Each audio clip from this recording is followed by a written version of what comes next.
일자리의 성격이 바뀌는 시대. 예, 그죠? 요즘 청년들은 취업을 못하는 것이 아니라 안 하는 것이다. 이 시리즈에서, 이번에 이제 기업 측면에서 이런 시대에 기업은 어떻게 인사 관리를, 어떤 인력을 채용하고 또 그 인력 관리를 어떻게 할 것인지, HR이라 그러죠. 휴먼 리소시스. 이거에 대해서 말씀드리도록 하겠습니다. 제가 요즘 주위에서 제일 많이 듣는 말이 이제는 기업을 못 해먹겠다. 이겁니다. 뭔 얘기냐면요. 제 연배나 조금 어린 연배들은 저는 이제 큰 기업을 운영하고 큰 기업에 다니는 사람도 있지만 작은 기업을 운영하는 사람들이 많잖아요. 그래서 큰 기업에 납품을 하고 이렇게 하는데, 예를 들면은 이제 자동차, 현대 기아차다 그러면은 현대 기아차 본사가 크지만 거기에 부품이나 이런 서비스를 납품하는 중소기업들이 무지 많습니다. 근데 이분들이 왜 더 이상 사업을 못하겠다 그러냐면은 인력을 구하기가 어렵다는 것입니다. 최근에 또 경향은, 한국의 자영업자 비율이 높잖아요. 이게 특히 음식점, 이런 거를 하는 분들이, 자영업자분들이 사람을 못 구해서 인건비가 너무 많이 오른 것뿐만 아니라 사람을 못 구해서 이제 더 이상 사업을 운영하기가 어렵다. 이렇게들 얘기하거든요. 그런데 이제 그렇게 이야기하는 한편에는 이 세상이 너무 이상해졌다는 것이죠. 그리고 정부가 잘못하고 있다. 우리를 먹고 살게 해달라. 이 얘기거든요. 일정 부분은 맞는 얘기도 됩니다. 그런데 이렇게 된 이유는 지난 시간에도 얘기했지만 일자리의 성격이 바뀌고요. 그렇다 보니까 그 일을 담당하는 사람들, 그죠? 종업원이죠. 종업원, 이 사람들의 역량과 성격도 바뀐 겁니다. 본인들이 그 사람들 입장이라면 그 일을 안 합니다. 첫 번째가, 대한민국은 경제 선진국이거든요. 선진국인데 OECD 국가 중에서 아마 임금 비율이 제일 낮을 겁니다. 한국은 제가 미국 특파원도 해보고 유럽 출장도 많이 다녀봤지만 임금 수준이 정말 낮습니다. 나라 수준에 비해서. 그죠? 그래서 어떤 면에서는 그런 저임금에 의해서 이어져 온 사업들이 무지 많습니다. 예를 들면 쿠팡 같은 경우는 미국에서 성공할 수 없는 모델입니다. 쿠팡의 핵심이 쿠팡맨이잖아요. 쿠팡뿐만 아니라 대한민국 온라인 쇼핑의 대부분은 배달맨들이 핵심으로 이루어지고 있죠. 그리고 모든 역량이 거기에 집중되어 있죠. 근데 미국이나 유럽에서는 배달맨을 그렇게 쓸 수가 없습니다. 너무 비쌉니다.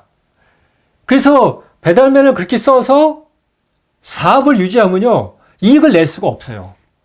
그러니까 쿠팡이나 이런 새벽 배송 이런 모델이 가능한 것도 한국에는 인구 수준이 너무 낮다. 이거 제 의견에 반대하는 사람도 있을 수 있지만, 제가 얘기하는 거는 나라의 경제 수준에 맞추는 겁니다. 그러니까 그 얘기는 뭐냐면요, 경제 규모가 커지고 기술이 발달할수록 산업 구조가 바뀌어야 된다는 것이죠. 저임금에 의지해서 하는 사업은 더 이상 버티기가 어렵습니다. 그러니까 아무리 제 의견에 반대를 해도 앞으로 올해, 내년, 5년 이렇게 가면은 점점 더 심해질 겁니다. 저는 요즘 어떤 생각이 드냐면요, 환율이 올라가고, 그죠? 이자율이 올라가고, 물가가 올라가기 시작했죠. 인플레이션이 심해지니까. 그러다 보니까 음식점들의 음식값이 이번에 가면 1,000원 오르고, 그 다음 주에 가면 또 1,000원 오르고, 그러고. 하여튼 여러분들이 다 경험했을 겁니다. 이렇게 오른 가격은 안 떨어집니다. 한국의 외식 물가가 너무 싸거든요. 똑같은 음식을 미국이나 유럽에서 외식을 하려면 한 3배 이상 줘야 됩니다. 그죠? 거기에 세금 붙죠? 거기다가 봉사료까지 들어가죠. 이렇게 오르는 게 정상입니다. 저는 이 오른 가격이 안 떨어질 거라고 봅니다. 이 한 번 오르면은 내려갈 수가 없습니다. 왜냐하면 아까 얘기한 것처럼 자영업 하시는 분들이 사람을 구하기가 어려운데 가격을 깎는다는 거는 인건비를 깎는 거잖아요. 그건 불가능해요. 그러면 무슨 생각이 드냐면, 앞으로 정말 요리를 잘하고 요리하는 게 즐거운 사람 아니면은 음식점을 하면은 다 망하겠구나 하는 생각이 드는 거예요. 그러니까 예전에는 밥 장사라고 그랬죠.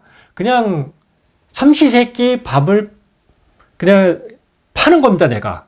그래도 먹는 사람 많아요. 그래서 이제 예전에 제일 그 유명한 얘기가 역전 식당은 전부 맛없다. 왜냐하면 지나가는 사람들이 먹는 거기 때문에. 그래도 음식점 장사가 됐습니다. 하루 세 끼를 해결해야 되니까. 그리고 가격이 쌌잖아요. 집에서 밥을 해 먹는 것보다 그렇게 먹는 게 훨씬 쌌습니다. 근데 이 시대가 바뀌는 거죠. 바뀌는 첫 번째가 임금. 그죠? 임금이 오르는 겁니다. 임금이 안 오르면 그 나라는 발전이 안 되는 겁니다. 우리가 잘못 생각하고 있는데요. 많은 보수적인 신문들이 최저임금을 이야기하고 또 임금이 너무 올라서 기업을 운영을 못한다 이런 얘기를 하지만 임금이 안 오르는 나라는 그 나라는 발전을 안 하는 나라입니다. 일본이 정체된 거는 일본의 대졸자들의 임금이 거의 20년째 정체되어 있습니다. 저도 이제 이 생각을 언제 하게 됐냐면은 특파원 할 때 한 15년 됐죠. 골프장에서 우연히 대만, 타이완에서 사업하는 부분을 만났습니다. 그래서 같이 골프를 치게 됐는데 이분이 한국을 상당히 부러워하더라고요. 부러워하는데 어떻게 부러워하냐면 이제 그 얘기를 듣고 저도 이런 생각을 미처 못했구나 이렇게 그때 생각이 들었거든요. 70년대, 80년대 초까지 대만의 대졸 초임자들의 월급이 한국보다 높았답니다. 근데 80년대 후반을 지나면서 한국이 추월을 하면서 한국의 대졸자들의 임금이 대만보다 훨씬 높아졌다는 것이죠. 그래서 한국이 계속 성장을 했고 대만은 정체를 됐다 이렇게 얘기를 합니다. 그래서 그때 우리가 생각을 못했던 부분이 있구나. 그래서 이제 그때 이 부분에서 데이터도 찾아보고 공부도 좀 하고 그랬죠. 근데 실제 그렇습니다. 임금이 안 오르면은 경제는 정체된 겁니다. 미국 경제는 뭐 2007년 금융위기도 겪고 지금 디지털 때문에 중국이 치고 올라오기 때문에 여러 가지 이유로 어렵다 하고 있지만 전 세계에서 최고 성장률을 보이고 있습니다. 그래서 제가 15년 전 특파원을 할 때 미국의 1인당 국민소득이 4만 달러를 못 넘었거든요. 작년에 7만 달러까지 올라갔잖아요. 올라가고. 그런 현상이 미국의 임금이 계속 오르고 있거든요. 제가 특파원 할 때보다 지금이 한 2배 오른 것 같아요. 신입사원들도요, 대학을 하고 웬만한 기술 기업들 들어가면요, 다 1억이 넘습니다.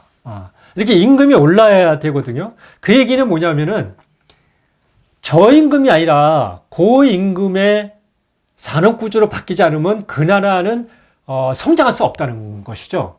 더 중요한 거는 인공지능이 무엇인지 잘 아는 세대잖아요. 그래서 AI가 모든 것을 다 먹어버린다. 예전엔 소프트웨어가 모든 것을 다 먹어버린다 그랬는데 요즘은 AI가 모든 것을 다 먹어버린다고 그럽니다. 그래서 AI가 모든 것을 다 먹고 기술이 생산성 향상이 디지털 시대에 가장 큰 화두라고 그랬잖아요. 디지털 기술이 생산성을 급도로 높일 때는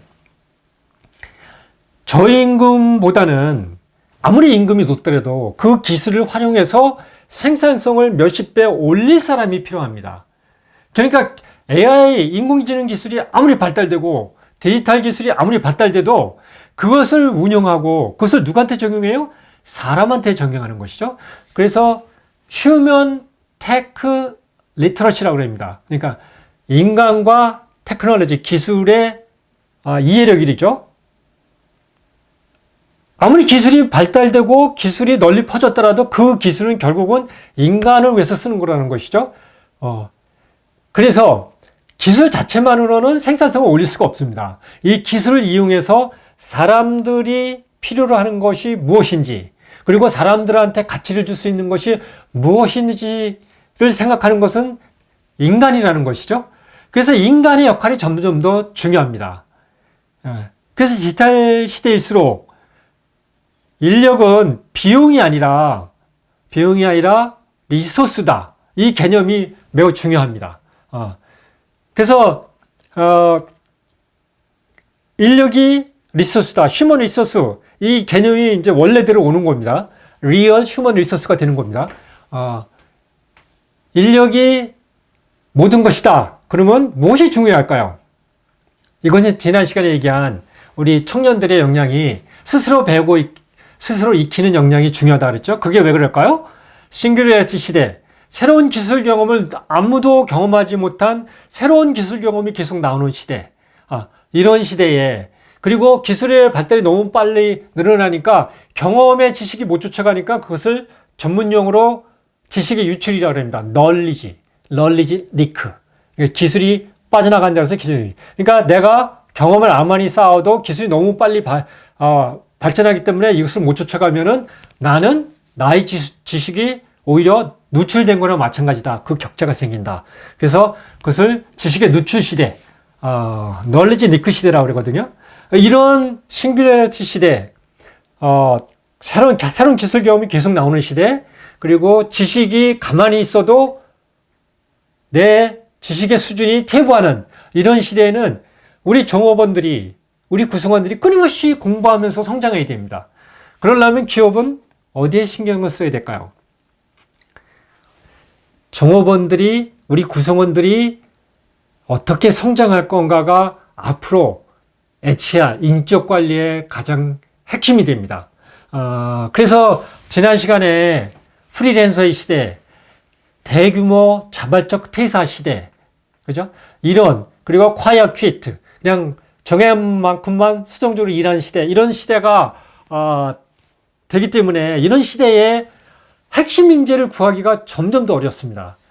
지금 미국에서 테크 기업들이 대규모로 해고를 하고 있지만 경기가 어려워서, 한편에서는 핵심 인력을 확보하기 위해서 전쟁을 벌이고 있습니다.